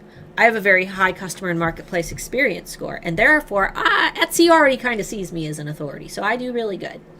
A newer seller might see more success with just being a little bit more precise and using a short descriptive sentence. But they don't have that authority that I do. So really, it just depends on your authority on Etsy and what works best for you. Neither works better than the other. It completely kind of depends seller to seller. What I will say is that Etsy doesn't penalize for those long titles. I know that a lot of people think that Etsy won't show you, and that's not true. Etsy wants the titles to be a little bit more precise and short for the benefit of the shoppers. They want those titles to look more human for the shoppers, but when it comes to the algorithm itself, it really doesn't seem to matter a whole lot. So test both and see what works for you, and then just rinse and repeat whatever works. Yeah. Just took our vacation mode off. What should I do to help get back to what it used to be, if anything at all? Yeah. Just move along like you never closed it. Yeah, well, vacation mode, I've got a whole video on vacation mode from last year, That's so right, yeah. feel free to go watch that. Vacation mode is the same as if you were to deactivate a listing, okay? Except it's all your listings. Etsy treats it the same. So if you were to be on vacation mode for like one day, you probably wouldn't see a drop in traffic. But if you were on vacation mode for, a month, you'll notice a drop in traffic. And the reason for that is that Etsy thrives on engagement. Etsy thrives, and Etsy helps your shop thrive by monitoring how people engage with your listings through clicking on them and finding them in search organically and favoriting those listings from organic searches and buying them and leaving good reviews for them, right? And when your shop is on vacation mode or a listing is deactivated, nobody can engage. And the longer your shop is sitting stagnant, or the longer a listing is sitting stagnant so that people can't engage with it, it's not building a listing quality score. It's just stopped, right? So all you really need to do when you return from vacation mode is do things that are going to spike engagement. Do things that are going to tell Etsy that you're back and you've returned, because your listing quality scores don't go away. They just stop, but you can still keep building on. So what I recommend doing is start posting on social media when you're back. Drive people to your shop. Add some new products to tell Etsy that you have returned. Spruce things up a little bit. Edit your shop announcement. If you've been waiting to add some new photos, do that. Just try to bring that activity back in so Etsy can begin recognizing that you're back. People can begin engaging again, and that will help to revive your shop. So. All right. Up until March, my ad spend was worth it. Then it got really bad. My ROI was nothing, so I turned ads off, even though Etsy pushed me to increase my budget. Does anyone pay for ads year-round? Up until recently, I would have said to give ads a try.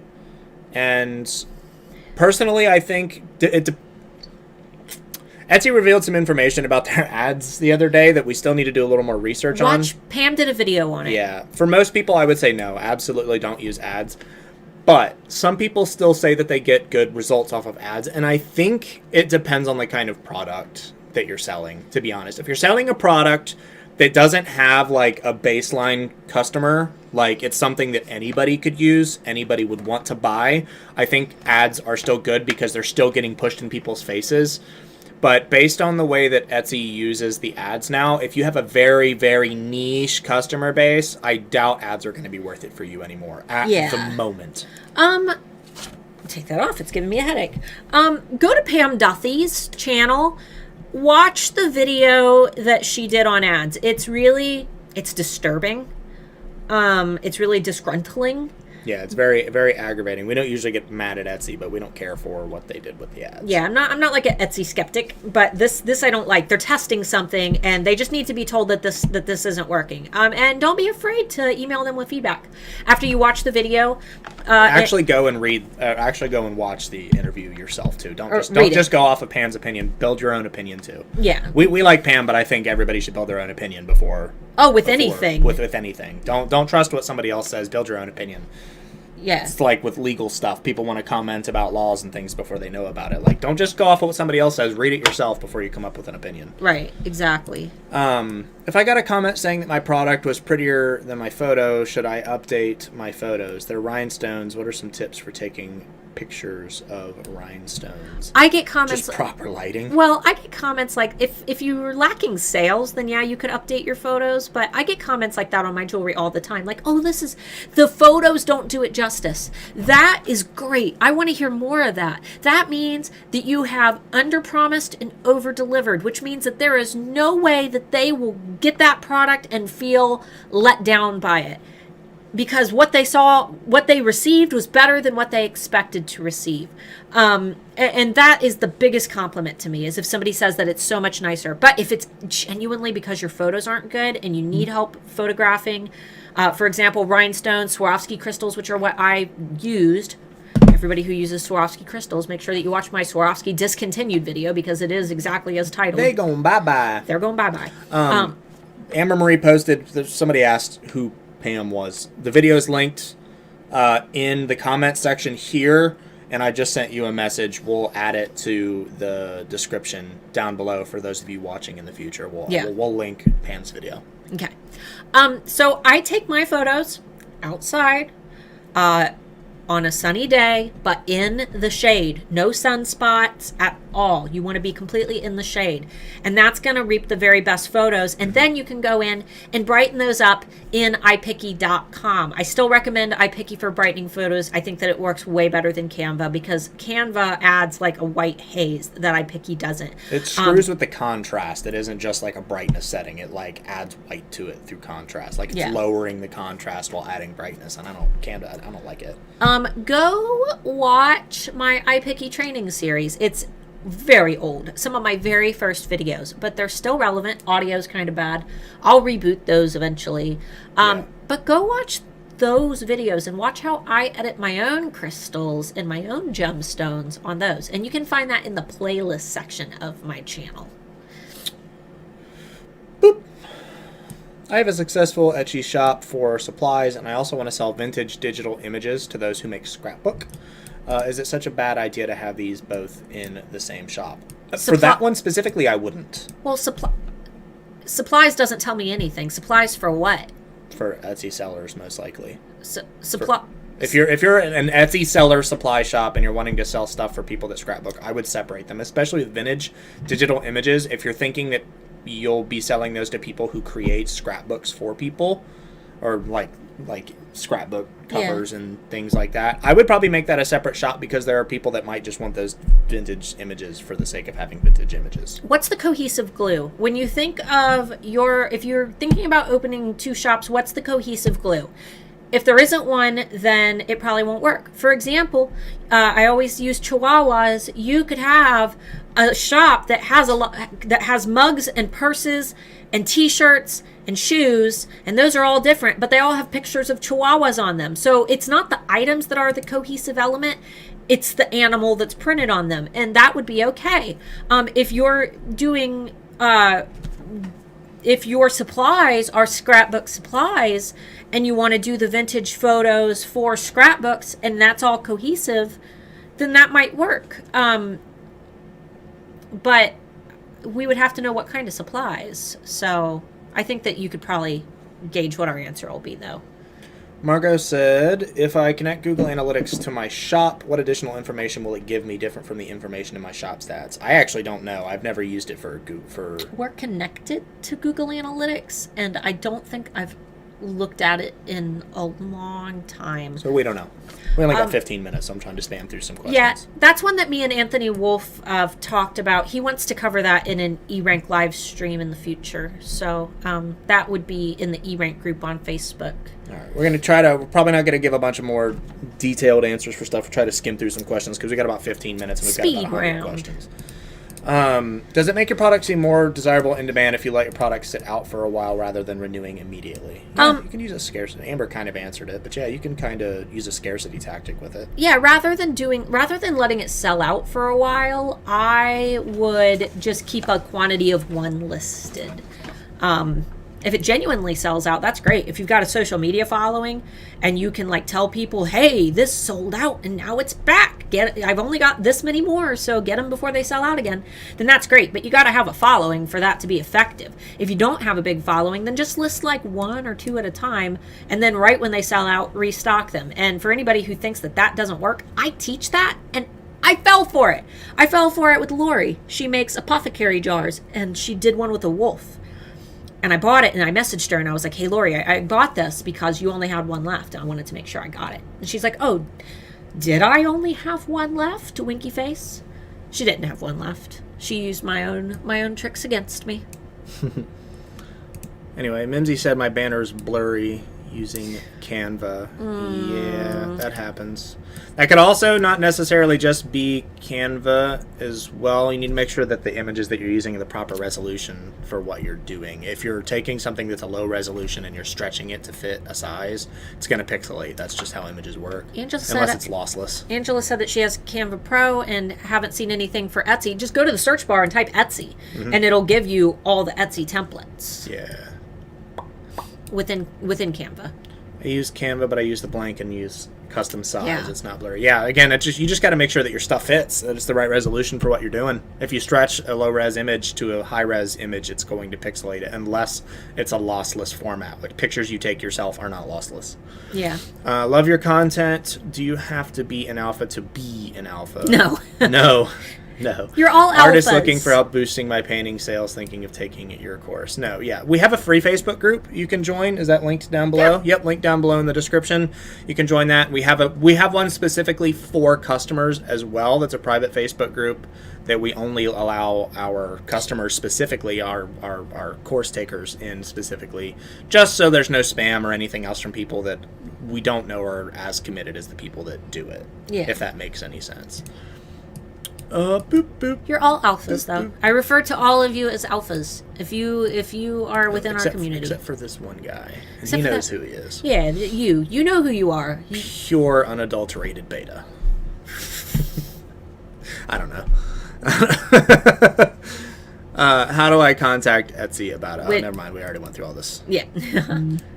Big question mark. Is it good to use the same titles and tags or similar products? Like for my blanket, or that way they will compete with each other. Also, should first part of description be a little bit different? Everybody, right now, we're gonna do a little thing together, okay? I want you to all on a piece of paper. I want you to write compete with each other on your piece of paper.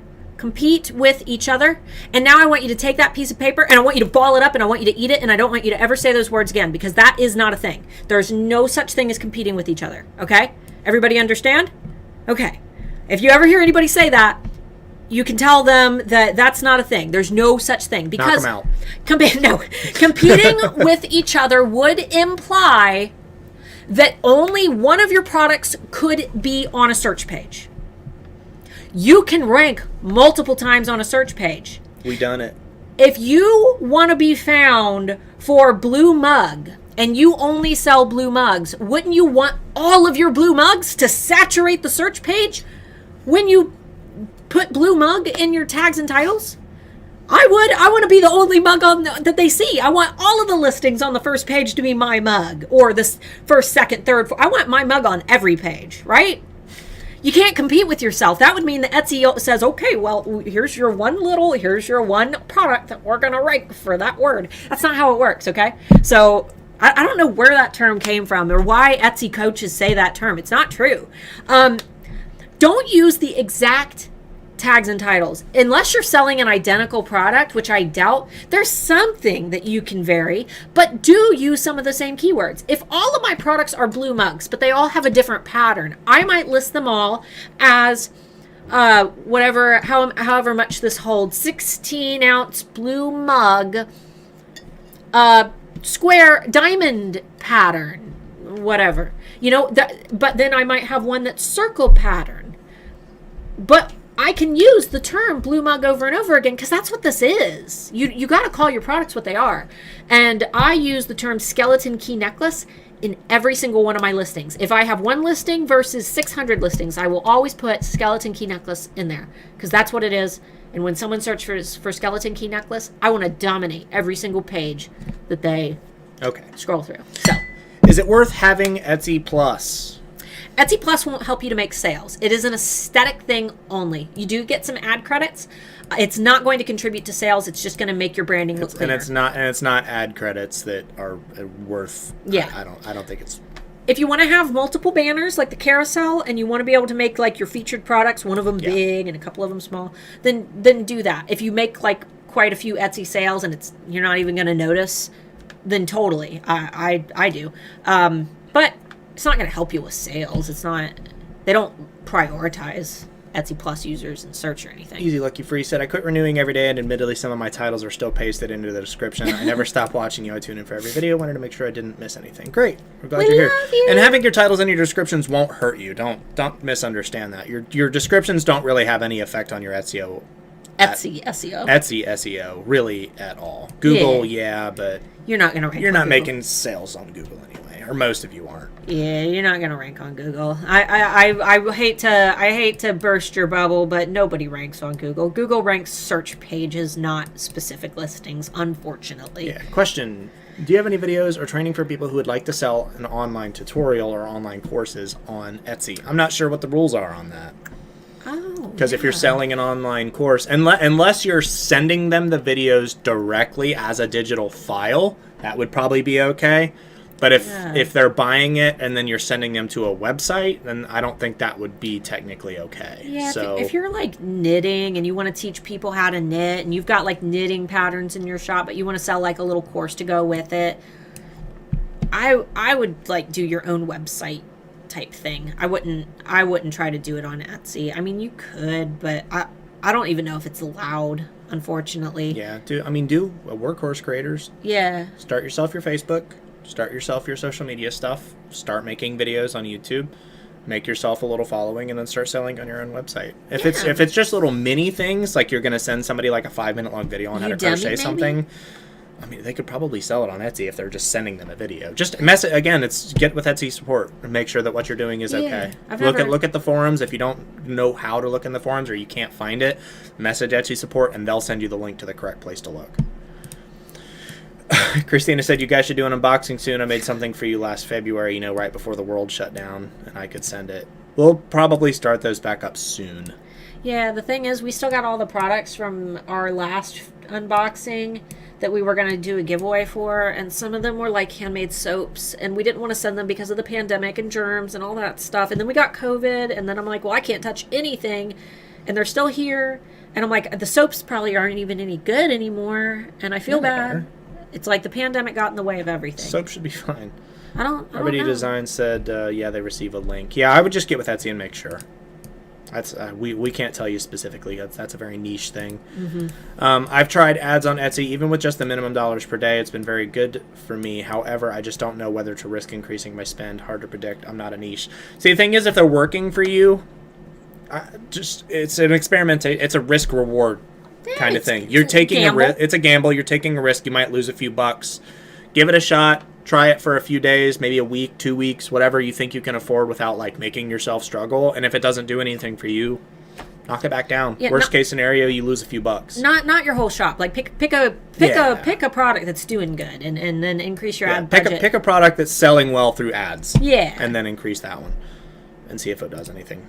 Is it okay if I do print on demand and some of the items are shipped from the U.S. and some from China? Yes, but you need to disclose that, and all production partners must be disclosed in your listings. You also want to make sure that you make it very, very clear in your listings that some of those products are going to be shipping from different locations. That way, if they place an order for one product and another product all in one order, they know that those products are not going to arrive at the same time. Just make sure that your production partners are listed. Because Etsy makes us disclose those. If you have an item that has a bestseller badge, should you stop running ads on it? No, not necessarily. If the ads, that's what I said. If the ads are working for you, then that's fine. It's just that they're not working for a lot of people. So if they're working for you, don't stop what you're doing. Yeah, watch that video that Amber Marie posted that Pam made. Figure out your ROI. Yeah. Does eRank still have the ROI calculator? Yeah. Yeah. Hop on eRank, go to the ROI calculator, and see what you're doing. Yeah. With supplies, I see a lot of. Sorry, I don't know that stuff because I do the data analysis. Yeah, So that's I don't fine. I don't know as much about the tools as she does.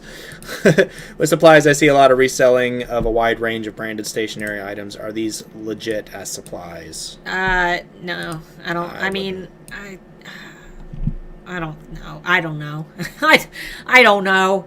I don't know how Etsy sees it. I wouldn't think so. If people are just like selling random stuff that they bought like at the store, I don't think that counts. But I don't know. Unfortunately. I tried ads and I did get views on my items, but no sales. I've been open for a month and haven't made any sales. But a month. That's normal. Yeah, and you opened at a really like slow time of year, so don't worry too much. A month isn't a long time. Yeah, we see a lot of that with people on like eRank. There are a lot of people joined in like January, February, and a lot of people are like canceling and quitting Etsy right up. eRank doesn't work. Like, yeah, it does.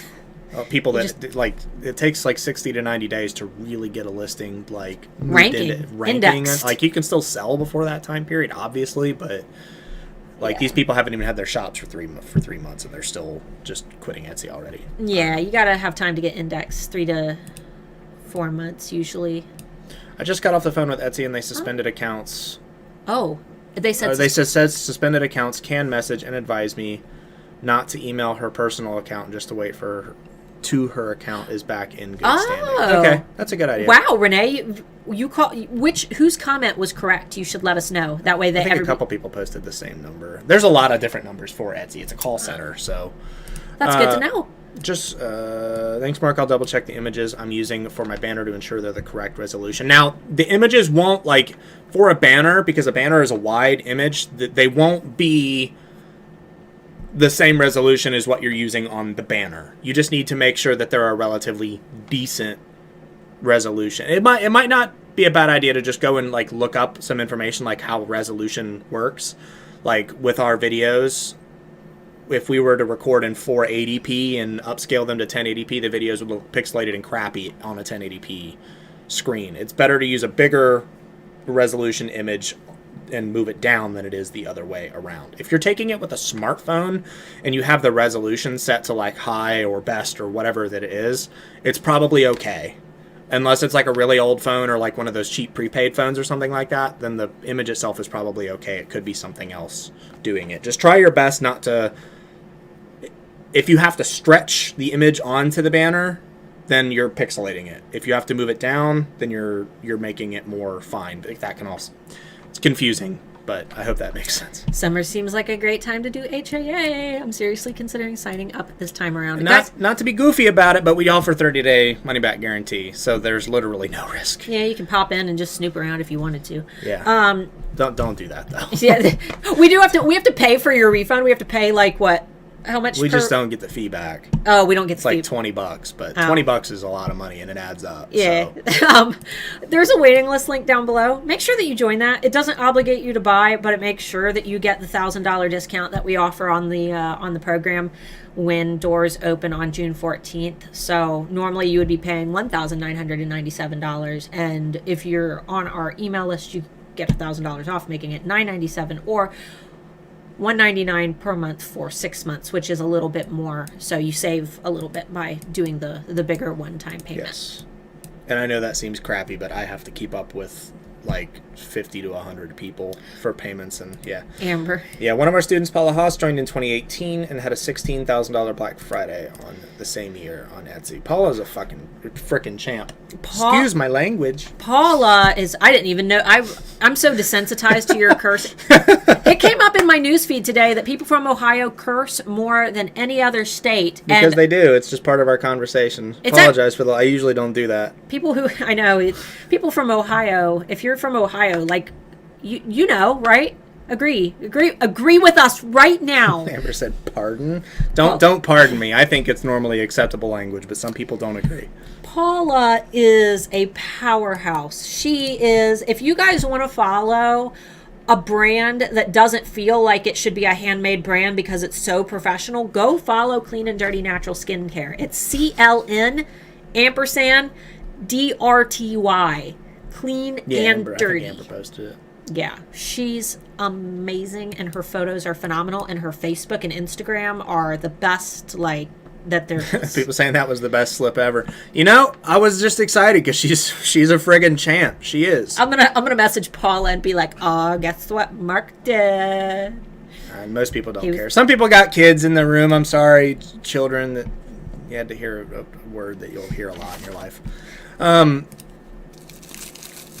Oh, they're not bendy. I was going to bend the ears down. I have ads at $5 a day, and I'm bringing more traffic than organic at this time. Yes, that's why I said it works for some people and it doesn't work for others. And then Renee posted the phone number that she called. Cool. Yes, I think I'll try that, what Starla said, and focus it on my best sellers and slightly increase the ad spend. That's what I would do. Just give it a shot. You've heard my polos. Oh, we know you're not offended, Amber. Ohio is the F capital of the world. Hey, it is. It's SpongeBob said it best, or no, Patrick said it best. They're sentence enhancers. Yes, is what they are. We're at the 2-hour mark, so now we're Ohio gang can confirm. Yeah, it's just normal. Like you could be on an important business call at work and just still hear them slinging them out. Yeah, but in California, if you curse, people are like, "Oh, people lost their minds." Don't say that. Like what? Yeah, I got in trouble a lot when I first joined the military because this is like one of the only states where people do that. My grandma, my sweet, sweet great-grandma, who basically raised me because my mama worked all day and my daddy worked all day. My great-grandma was a little old. She was 86 when she died. She'd sit in her rocking chair all day watching Reds baseball games and drinking straight from the bottle of her Crown Royal. And that woman cursed more than any person that I have ever heard in my life. But she was the sweetest little old lady with her little curly gray, well, it was a wig, but her little curly gray hair. And if it's good enough for me, Ma, then it's good enough for me. So, guys, make sure that you get the freebies down below. There's so many now. We have so much free. One more question that I want to address too. Okay, go ahead. I saw a post on Facebook. That said if you have two shops, you need to disclose that in your personal profile. I believe that you do. I believe that you need that you have to put it in your Etsy, in like your info that you've got more than one shop. That's an easy thing to do, though. I would Google it and see where you need to put it. I think that you need it like in your about section or in your actual seller like profile. But just check it. It sounds like an easy thing to do. Unless you sell like baby clothing and then 18 plus products and you don't want people to know. And then you could probably like message Etsy and let them know the situation and see if there's a workaround for that. But, okay. Guys, so much free stuff down below. Free stuff. Everybody likes free stuff. Free stuff. And then there's going to be more free stuff because I'm about to release the social size guide, which should be available in the next few weeks. But we just relaunched the summer survival guide. That's going to have a nice little checklist of all the things that we covered today and strategies to, survive the summer stall, as we call it. We've got Amber's wholesale cheat sheet. That is a spreadsheet. Make sure that you watch the video included with that. Otherwise, you won't know how to download the spreadsheet, and then you'll message me and cry that you can't download it, and I'll tell you to go watch the video. So it's less awkward for us both if you just go watch it now. And that'll teach you how to download it, and then you can make your wholesale efforts a lot more professional and organized. And then we've also got the 2021 marketing calendars. Those are going to be great with the Summer Survival Guide because you can kind of use them together and know what days to plan for, when to launch your products, when to start marketing. What's a good day to host a giveaway to build engagement for my brand? What's a good day to sell off the rest of my Easter inventory because it's still laying around and hasn't sold? That is like a full marketing plan up until December.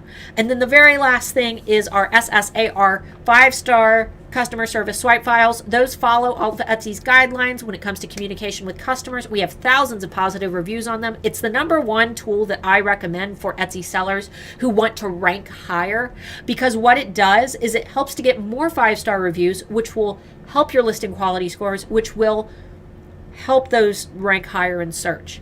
And not to mention, good reviews make you feel good. So get those down below. All the information on all of those is on the page. And then Amber Marie and I are building another brand. I've got quite a conundrum with my Etsy shop. For those who know me well, you probably know already that I've been selling on Etsy for 9 years under Art by Starla, where I sell jewelry. It is a 1% Etsy shop, and I was very successful with it. But because Swarovski crystals have discontinued their line of DIY gemstones, bad news for all of us Swarovski reliers. I can almost bet that they'll change their minds like after a year. That's what I'm hoping for. I'm hoping that they change their mind.